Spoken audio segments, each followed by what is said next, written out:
大家好，我是老李，欢迎来到老李财局，穿透财局，照见趋势。先扔个反常识的现象给大家。2026年有一样东西和 GPU 一样紧俏，甚至更难买到，却常常被人忽略，就是喂给 GPU 的饭。什么意思？一张顶级 AI 芯片要配上 16TB 的硬盘，一个机柜要塞进 1152TB 的存储，而普通的内存条一个季度合约价就能翻倍，一度是一货难求。为什么会这样？因为大家天天盯着英伟达的算力，却忘了一件事，算力再猛，喂不饱也是白搭。今天老李要讲的就是整条 AI 产业链里和散热并列同样被低估的命门内存与存储。英伟达赚的是算法的钱，而这条赛道赚的是给算力喂饭和记账的钱。这个主题内容很厚，咱们分成上下两期。今天这上集专门把原理讲透，分两步。第一，一句话定位内存和存储在 AI 产业链的位置。第二，也是重头戏，掰开揉碎地讲，为什么非得用贵到离谱的 HBM， 又为什么 AI 宁可买贵的 SSD 也不用便宜的机械硬盘。至于谁在赚这波钱，盘面走到哪，普通人怎么参与，咱们留到下集专门开讲。话不多说，今儿咱们就先砍透 AI 的记忆战争上集。老观众都记得第一期咱们用一张图吃透了 AI 全产业链需求、软件、平台、硬件、电力五层。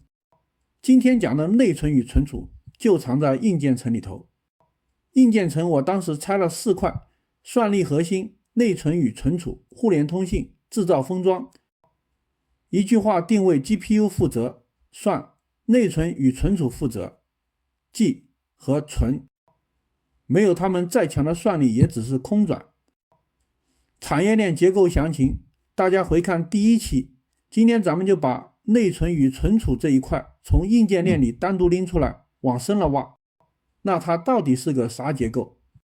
记住一个金字塔，按离 GPU 的远近分3层，最上面贴着 GPU 脸的是 HBM 高带宽内存，最快、最贵、最紧缺，相当于直接怼到嘴边的勺子。中间是储存 DRAM 还有英伟达新搞的 SOCMM 内存，相当于厨房里备着的菜。最底下是 AMD 闪存做的企业级 SSD 存模型、存数据、存记录的仓库和冰箱。这里老李先帮大家统一一下叫法，不然特别容易绕晕。同样一个内存长在不同地方，咱们平时的叫法其实不一样，装在显卡 GPU 上，跟着 GPU 一起干活的，大家平时习惯叫显存。今天的头号主角 HBM 本质上就是给 AI 芯片用的最顶级的显存，插在主板上，主要伺候 CPU 的那一条条才是咱们通常说的内存条，也就是 DRAM、DDR5 这些。而存储指的是存数据的硬盘，今天讲的是用闪存做的固态硬盘，也就是 SSD， 跟它对打的老古董叫机械硬盘。所以记住这3个词，贴着 GPU 的叫显存，伺候 CPU 的叫内存，存数据的叫固态硬盘。下面老李就用这套叫法，咱们不绕了。这3层今天重点讲2头，顶上的显存 HBM 和底下的固态硬盘 SSD。先说一个最反直觉的结论，今天的 AI 芯片瓶颈往往不在算力，而在带宽，也就是数据喂进去的速度。这行有个词叫内存强，什么概念？这些年 GPU 的算力涨得飞快，但内存的带宽涨得慢得多。2条线越拉越开，中间这道剪刀差就是撞死性能的那堵墙。为什么 AI 特别吃带宽？给大家讲个最实在的 KV Cache， 大模型每蹦出一个字，都要把之前聊过的所有内容从内存里重新读一遍，跟新字做比对，再把新内容写回去。聊得越长，同时聊的人越多，这本账就越大，对带宽的压榨就越狠。所以你会看到一个怪现象， GPU 明明很闲，却在那干等数据，这就是带宽不够，活活把算力憋住了。那解决办法呢？就得靠 HBM。这种带宽每秒3到8万亿字节的超级内存死死贴在 GPU 旁边喂。这时候肯定有人问，内存又不是没有，为什么非得用这种贵到离谱的 HBM？ 老李一句话，因为 AI 要的是又快又省电又省地方，普通的 DDR、GDDR 内存这3样它一样都做不全。第一，快。 HBM 靠的是超宽马路加垂直堆楼，普通内存的数据通道只有32到64条车道， HBM 一开就是1024条起步，新一代 HBM4 直接干到2048条。结果就是HBM 单颗 GPU 的带宽能到每秒1到6万亿字节以上，而普通显存大概每秒 0.7 到1万亿字节，差出好几倍。第二，省电，这条最关键。搬同样多的数据， HBM 每个比特只耗 0.5 皮焦耳，而 GDDR 要花 1.2 皮焦耳。HBM 每瓦电能搬的数据量是老式显存的3倍以上。打个比方， GDDR 像用一根高转速的小水管硬抽，又费电又发烫。 HBM 像开一条又宽又稳的大运河，省电得多。在动辄上千瓦的 AI 芯片上，省下的每一瓦都是钱，都是少出的热，这是咱们第一期讲的散热账。第三，省地方，把内存竖起来，贴着 GPU 封装，占地极小，走线极短，才塞得进那个巴掌大的封装里。普通内存条摊在主板上，又远又占地方，根本喂不动上千瓦的 GPU。 那 HBM 到底怎么和进 GPU 的？给大家看张真东西。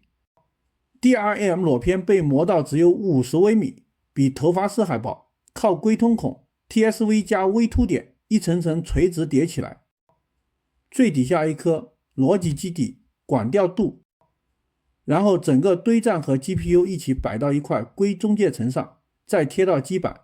这套工艺就是台积电的 CoWoS 先进封装。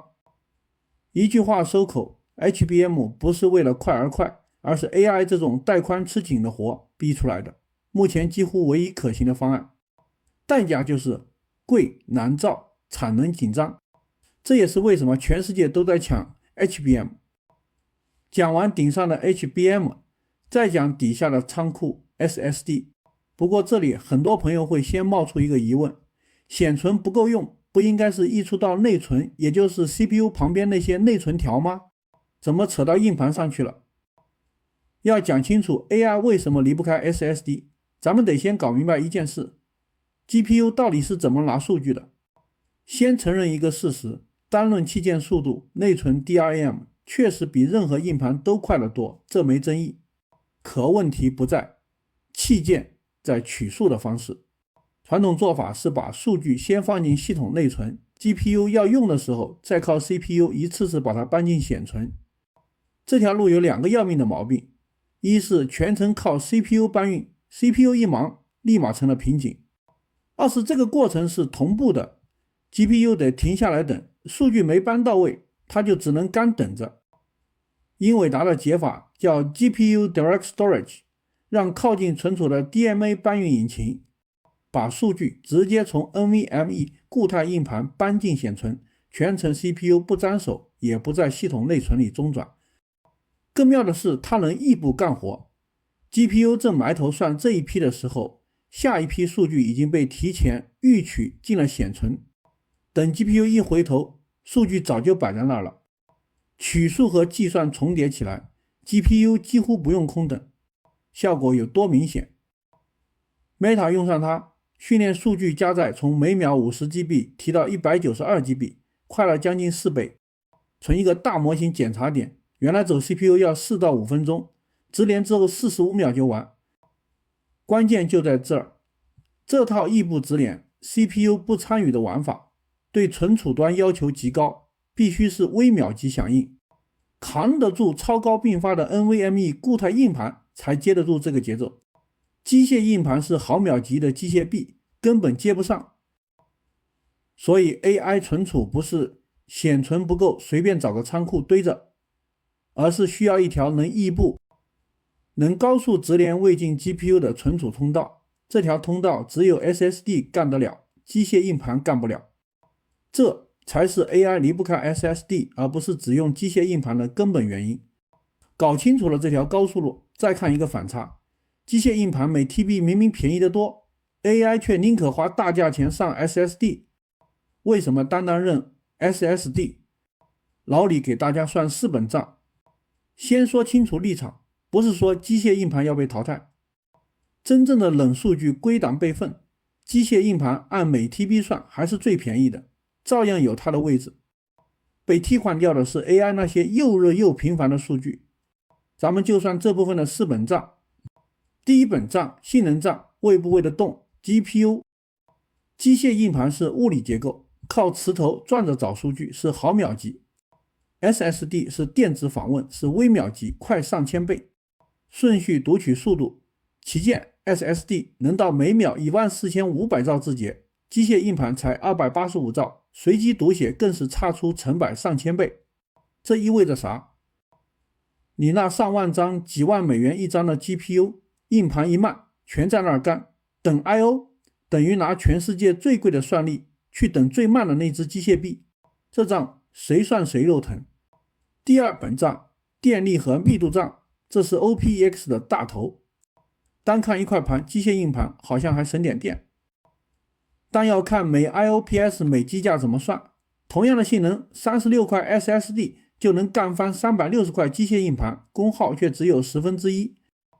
再看装得下多少，同样一个 42U 机柜，机械硬盘大概装 1PB， QLC 的 SSD 能装到 4PB， 整整4倍。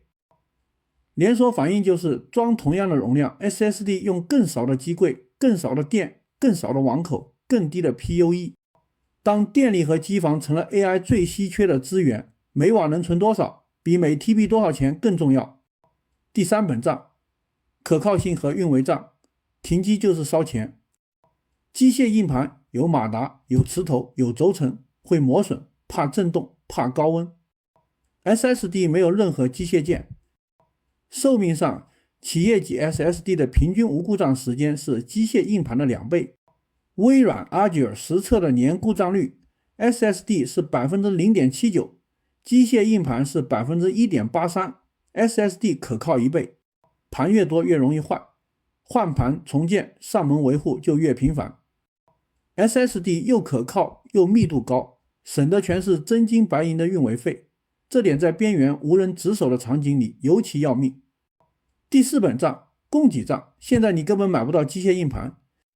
这是2026年最现实的一条，西部数据希捷的机械硬盘全年产能已经卖光，云大厂把订单一路锁到了2027、2028年。西部数据的硬盘收入 89% 被云客户包了，留给其他所有人的只剩 5%。 结果就是大容量机械硬盘的交货周期从几周拉长到52周以上，有的要等2年，价格几个月涨了快 50%。 买不到机械硬盘的人只能被迫转向大容量 QLC SSD， 这就把 SSD 的需求又往上顶了一大截。4本账叠一块，结论就出来了。对 AI 数据中心来说，存储根本不是配个仓库那么简单，性能决定喂不喂得饱 GPU， 电力密度决定花多少电，能不能扩可靠性决定停机损失，供给决定你今年到底买不买得到。正是这4本账把 AI 的热数据从机械硬盘一路赶进了企业级 SSD。 这4本账再叠加 AI 爆炸式的需求，就把整个存储行业推进了一轮15年一遇的超级周期。最新的数字很吓人，内存 DRAM 的合约价2026年2季度环比又涨了 58% 到 63%， 闪存 NAND 更猛，环比涨 70% 到 75%， 连企业级 SSD 一个季度也涨了 50% 以上。高盛直接放话，这是15年来最严重的内存短缺，背后就3股力量。 HBM 疯狂挤占普通内存的产能，机械硬盘缺货，逼着大家转用 SSD， 再加上 AI 服务器爆发式放量，3股拧在一起，谁也挡不住。好，这上集咱们把 AI 记忆与存储的原理讲清楚了。顶上的 HBM 靠又快又省电又省地方，成了喂饱 GPU 目前几乎唯一可行的方案。底下的 SSD 用性能、电力可靠供给这4本账，正把机械硬盘挤出 AI 的热数据层。记住一句话，算力是发动机，内存和存储就是油路和油箱，油供不上，再强的发动机也只是空转。那这波15年一遇的超级周期，钱到底被谁赚走了？全球3大原厂中国存储双雄都是什么来头？盘面走到哪了？3只代表性标的又该怎么看？下一期老李就带大家锁定全球存储龙头，看真金白银的业绩，再手把手讲清盘面和交易思路。觉得有用，先点赞关注，别错过下集。老李财局，穿透财局，照见趋势。我是老李，咱们下期见。